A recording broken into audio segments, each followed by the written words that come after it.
Welcome back to Snorkel, everybody. Our first official review of 2017. We saw the movie Silence, starring Andrew Garfield and Adam Driver Liam and Liam Neeson. Obviously directed by the great Martin Scorsese.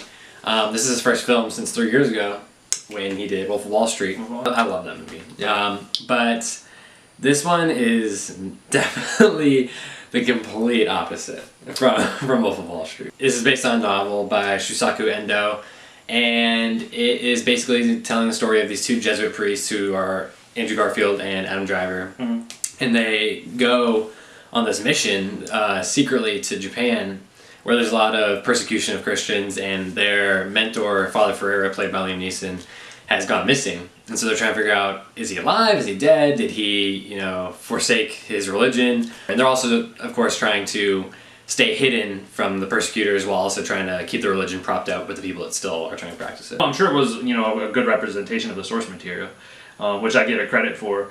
But overall, I think movies in general have to be more entertaining. And while this was a good piece of art, I don't necessarily think it was like a good movie to watch. Basically, don't go into this movie expecting a bunch of action set pieces or a lot of entertaining dialogue, stuff going on. Like Wolf of Wall Street, they talk about a bunch of different shit going on. And that's also based off of a real, life story that happened, so they can adapt that. But it is just not... It's a very challenging film, not only because it's so... Obviously the source material...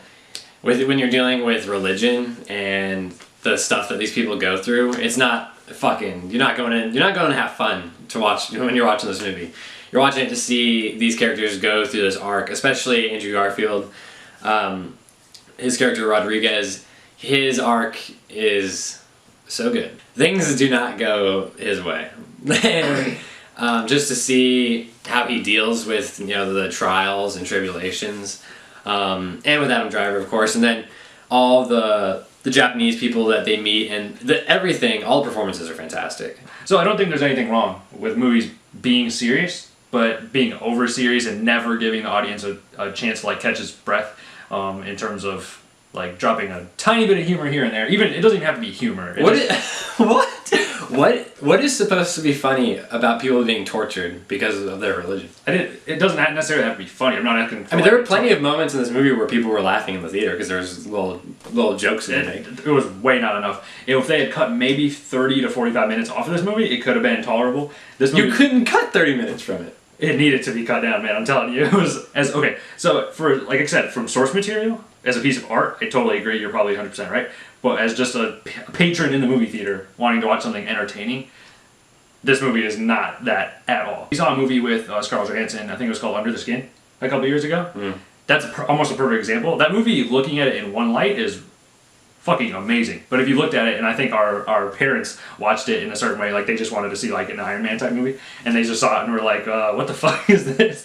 So you kind of have to score these types of movies specifically like that. You have to give it a grade for entertainment and give it a grade for a piece of art almost. Because honestly, you just have to be objective. Yeah, I mean, just because something isn't your cup of tea necessarily, I still think you should give it a chance, even though you may not like that thing as much as you like other things for the most part. So things I did like: Andrew Garfield, fantastic. Liam Neeson's character arc was really good. Yeah, I was actually gonna say, well, first off, did you think Andrew Garfield's performance was better or worse than his performance in Hacksaw Ridge? Oh, way better. Really? Holy shit! I thought his performance in Hacksaw Ridge was amazing. He's getting a lot of nominations for that, and not for this for some reason. And the only reason I say that is, but I feel like it's harder. I can almost feel his struggle in this movie. Oh yeah. As a person just being in the movie, as an actor, oh man, I must have been so shit to be in that environment. Whereas in Hacksaw Ridge, I feel like they were joking around with Vince Vaughn all the time and shit like that. Yeah, so, I agree on that part too. Yeah. Things I did not like about this movie, I felt like it was way too long. I think it was a little over serious because of the length of the movie. I didn't get to see Adam Driver. Adam Driver is one of my favorite actors now, and I knew he wasn't going to be a star in the movie necessarily, but I wanted to see a good 10 or 15 more minutes of him. Something I did really, really like is Liam Neeson's character, Father Ferreira. When he is used in the film, it's great.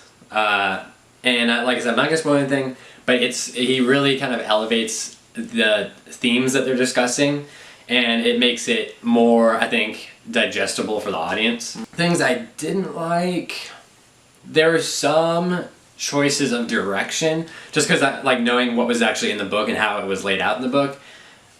The way some things were handled by Scorsese in the film, I was like, I wouldn't have done it that way, or maybe I would have done it, I didn't like it as much as I liked it in the book. So that was kind of like the one thing that threw me off a little bit, that I was like, I could have done, with something else. But overall, what is your score of this movie? As someone that tried the book.